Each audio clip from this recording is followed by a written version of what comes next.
Hello friends, I am Mirajkar Sir Ravindranath Tagore Vidyalaya. I am going to teach Standard 10 Unit number 2.4 and Epitomes of Courage. Now we can see the warming up, page number 61.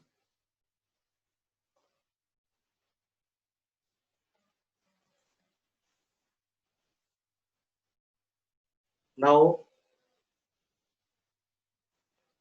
chit chat, a strain the truth. Handicapped are those who refuse to take up challenges even with all their senses and physiology perfect condition. याचा अर्थ असा की एक विलक्षण सत्य की ज्ञानेंद्रिय असेल, शारीरिक कार्यक्षमता उत्तम स्थितीत असूनही लोक आव्हान स्वीकारण्यास असमर्थ किंवा तयार नसतात, ते दिव्यांग असतात, हे या हँडिकॅपमधून लक्षात येतं. Understand and discuss about the truth. आता वर सत्यावर समजून घेण्यासाठी चर्चा करायची. चर्चा कोणती करायची की विद्यार्थी असेल, एखादी व्यक्ती असेल की जी जन्मतः त्यांची बौद्धिक क्षमता जी आहे ती बौद्धिक क्षमता कमी असते आणि त्यांच्या शारीरिक कार्यक्षमता उत्तम स्थितीत असूनही लोक आव्हान स्वीकारण्यास समर्थ ठरतात. नाव how can you encourage such people to change and become the confident? म्हणजे तुम्ही त्यांच्यात बदल घडवून आणण्यासाठी, आत्मविश्वास निर्माण करण्यासाठी कसं प्रोत्साहन द्याल? त्यातलं एक उदाहरण असं की the discussion should be related to the people who are not really disabled mentally or physically. This truth is about the people who are mentally and physically perfect but avoid, hesitate or neglect doing something challenging by some reason. They are not ready to change their attitude or fixed idea. They don't wish to change their mindset and stick to their passive and inactive attitude. Then discuss at least 4 and 5 ways you can do that. About know his mindset, knows his or handicap and obstacles. Second, take to him or her friendly matter about his good qualities. Give example of successful person who face the challenges. 4, advise him or her to be brave, courageous and active. Then next, there are pleasant and polite ways of referring to people who physical and mental disability fill in the table below. Previously used term, new polite terms: blind, A, visually challenging; deaf, hearing impairs; dumb, speech impairs; mad, mentally ill; lame, physically handicapped. म्हणजे यामध्ये तुम्हाला blind, अंध लोक आहेत, visually challenges, की अंध लोकांना काय होतं की चॅलेंजेस, अनेक आव्हानांना तोंड द्यावं लागतं. डीप, की त्यांना ऐकायला कमी; डम, बोलताना बोबडं बोलणे किंवा उच्चार न करता किंवा मूकबधिर; मॅड, मूर्ख, मानसिकदृष्ट्या ते आजारी असतात; आणि लेम, की जे शारीरिक दृष्ट्या अपंगत्व येतं. अशा पद्धतीने ही 5 लोक आहेत. You can see the picture. Scientist, doctor,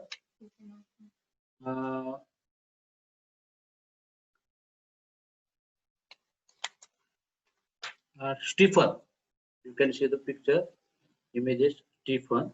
In this story, the inspiring story, one of the greatest scientists in the world, in spite of his dreadful disease that made him handicapped, he continued his extraordinary research work and great courage. Now you can see the information about the writers in bracket.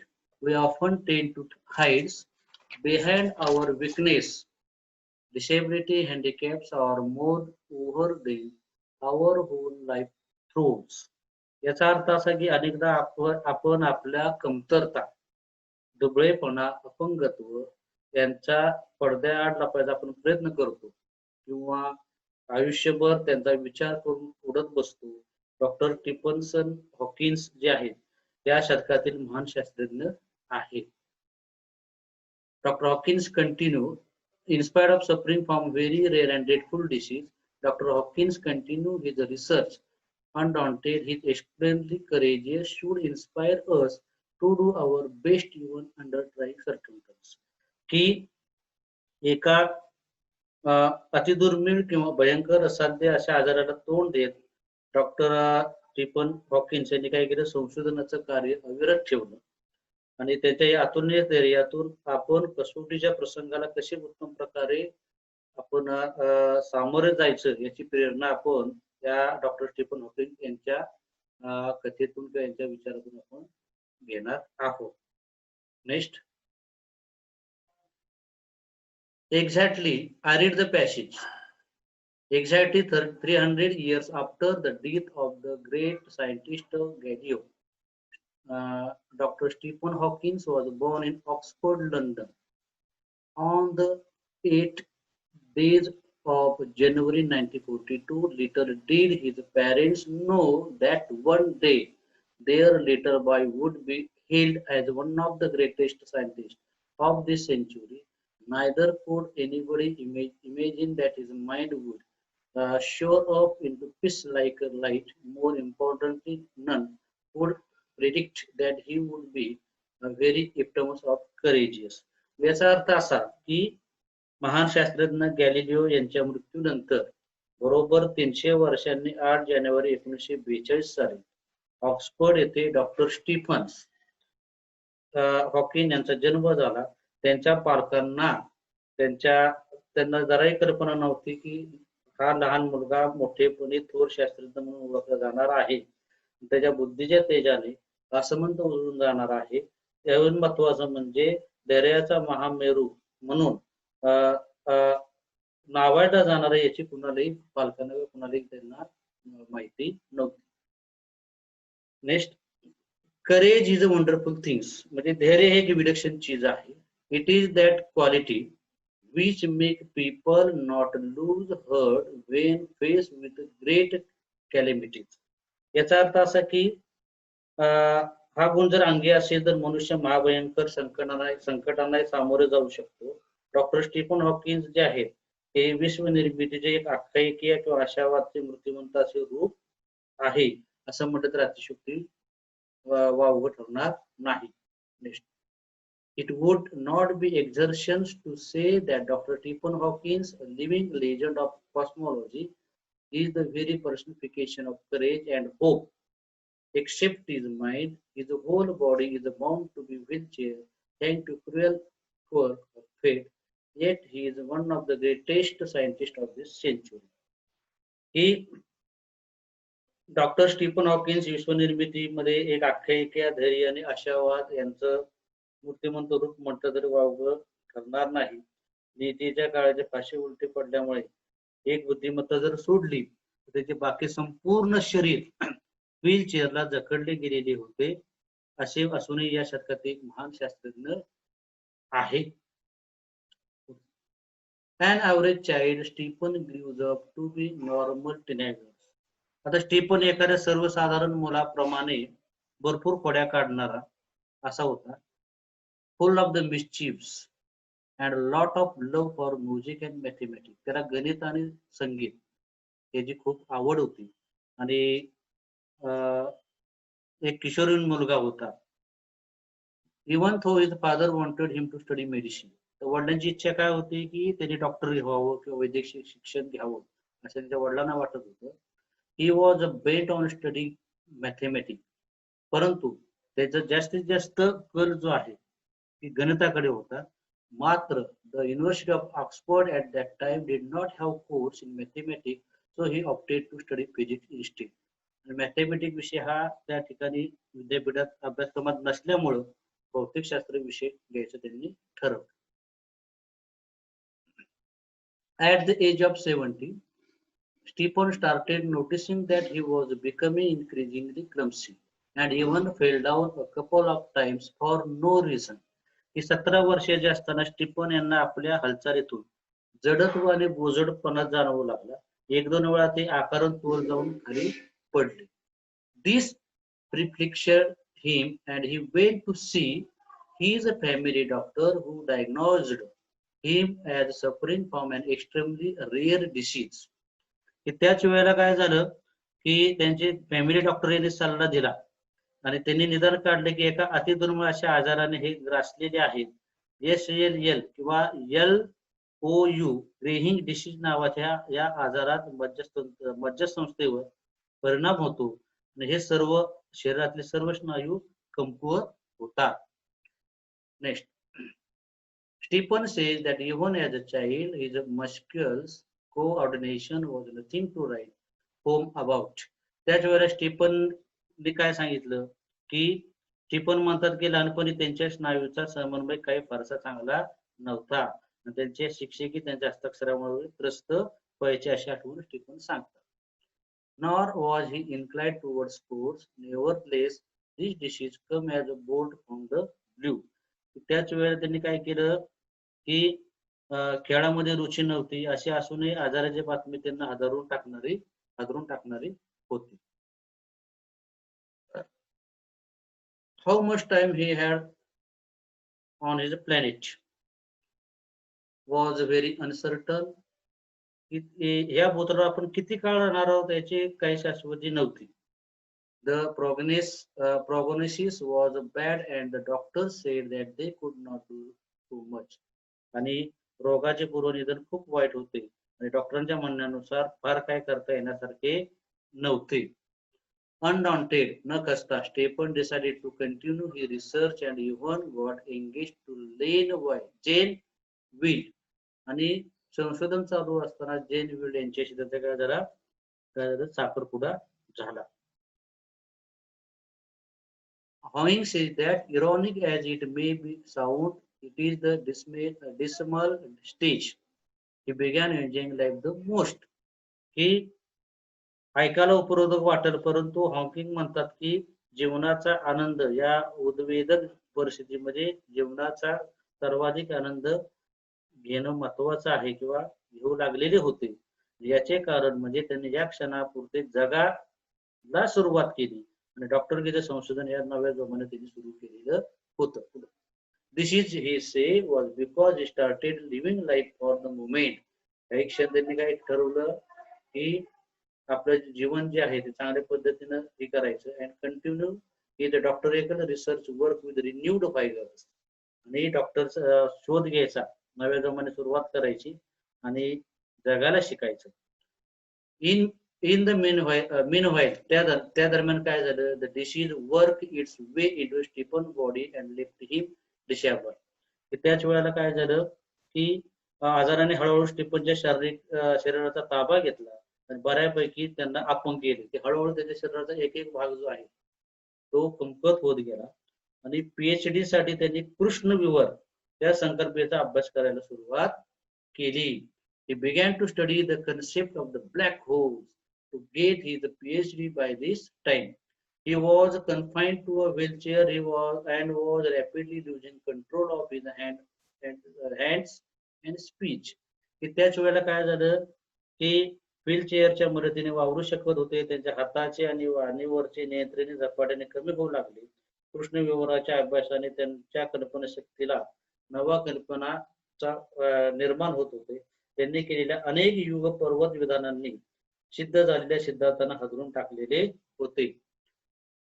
He made many apoplectic statements that shook established theories.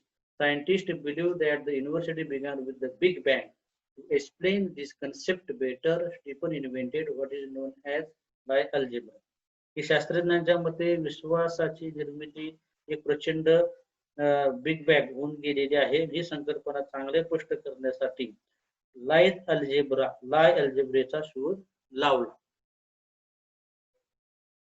So the confined to a wheelchair with no control over his body, save a finger with a computer to help. him express his thoughts. त्याच वेळेला काय झालं की शरीराचे नियंत्रण गेल्यामुळे व्हीलचेअरवर रखडले गेले आणि संगणकाच्या मदतीने त्यांचे विचार व्यवस्थित मांडू शकत. Dr. Hawkins is an authority on a profound subject of the science. तर डॉक्टर हॉकिन्स जे आहेत ते विज्ञानाचे गहन अशा विषयामध्ये अधिकारी व्यक्ती आहेत.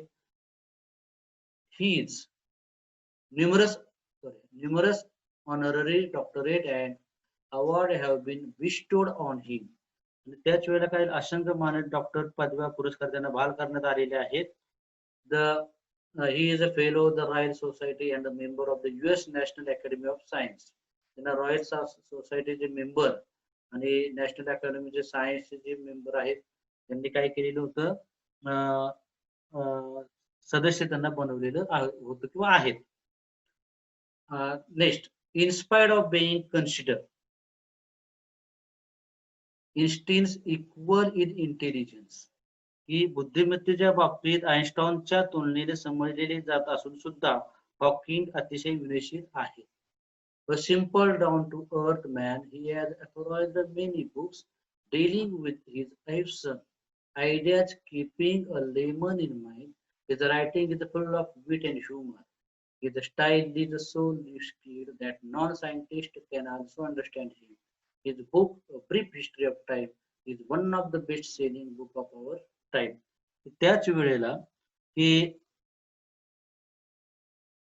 त्यांचे लिखाण जे आहे अतिशय विनोदी आणि मार्मिक होतं. त्यांच्या सुबोध लेखन शैलीमुळे शास्त्रज्ञ आणि विज्ञान तज्ञ नसलेल्या लोकांना ते सहज समजेल अशा पद्धतीनं a brief history of time नावाचं पुस्तक जे आहे ते सर्वाधिक जास्तीत जास्त खपलं गेलं पुस्तक.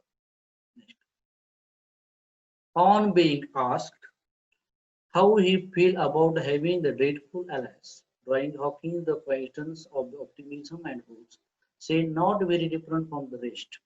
त्याच वेळेला काय झालं की एशेल सारखा भयंकर आजार आपल्याला जडलेला आहे याविषयी त्यांना काय वाटत असं विचारलं असतं. त्यांनी काय सांगितलं, आशावाद आणि सकारात्मक उत्कृष्ट उदाहरण असणारे डॉक्टर हॉकिन्स म्हणतात, इतरांपेक्षा फारसे वेगळे वाटत नाही, पण शक्य होईल तेवढं सामान्य जीवन जगण्याचा मी प्रयत्न करत आहे. I tried to lead as normal life as possible, not think about my condition or regret. The thing it prevent me from doing which are not many. याचा अर्थ की इतरांपेक्षा फारसं वेगळं नाही, पण सामान्य आयुष्य जगण्याचा मी प्रयत्न करतोय. शारीरिक स्थितीबाबतचा विचार जर केला, मला ज्या काही थोड्याशा गोष्टी करता येत नाहीत त्याबद्दल मी खेद करत नाही, ते जे शक्य नाही ते करत नाही. Doctor Hawkins firmly believe that in the next millenniums, पुढील हजारेक वर्षे विज्ञानाला विश्वासाची मूळ रहस्य उलगडता येते. विश्वाचा प्रारंभ म्हणजे बघा, science will be discover or secret of the universe, its origin, its history, and maybe even predict its ultimate demise. Like Dr. Hawkins, there are many people who display supremely courageous in their lives. Let us salute all those brave people who, in spite of being disabled, trying to do their best. ही पुढील doctor Hawkins प्रमाणे असे असंख्य लोक आहेत की जे आपल्या आयुष्यात अनुकरणीय आदर्श असं धैर्य प्रदर्शित करत असतात. आपल्या अपंगत्वावर मात करून अलौकिक कार्य करणाऱ्या अशा हिम्मतवान व्यक्तीला शतशः प्रणाम. Now we can see the main chapter. We can chapter pages. Question number 1. What did the Stephen Hawking's parents fail to know about him? Answer. Stephen Hawking's parents failed to know that one day he would be hailed as one of the greatest scientists of his century. Second, what is courage? Answer. Courage is that quality which is make people not lose heart when he faced with the great calamities. Third, where was Stephen Hawking sent for studying mathematics? Answer. Stephen Hawking was sent to University of Oxford for studying mathematics. Fourth, what happened when he was 17? Answer. At the age of 17, Stephen Hawking noticed he was becoming encouraging, clumsy, and even fall down for no reason. Fifth, what did the family doctor diagnose? The family doctor diagnosed Stephen Hawking with an extremely rare disease known as ALS or LOU, Gary's disease. What did he study about to get his PhD? Stephen Hawking studied about the black holes to get his PhD. 7. In spite of no control on his body, how did Hawking express his ideas? Stephen Hawking used his finger and computer to help express his ideas. What does the writer say about the book Authority by Dr. Hawking? The writer says that the book authorized by Stephen Hawking deals with his awesome ideas, keeping a layman in mind. His writing is full of wit and humor. His style is so lucky. Non-scientists can also understand him. Then you can see the lesson, the unit number 2.4 and influence of the encourage.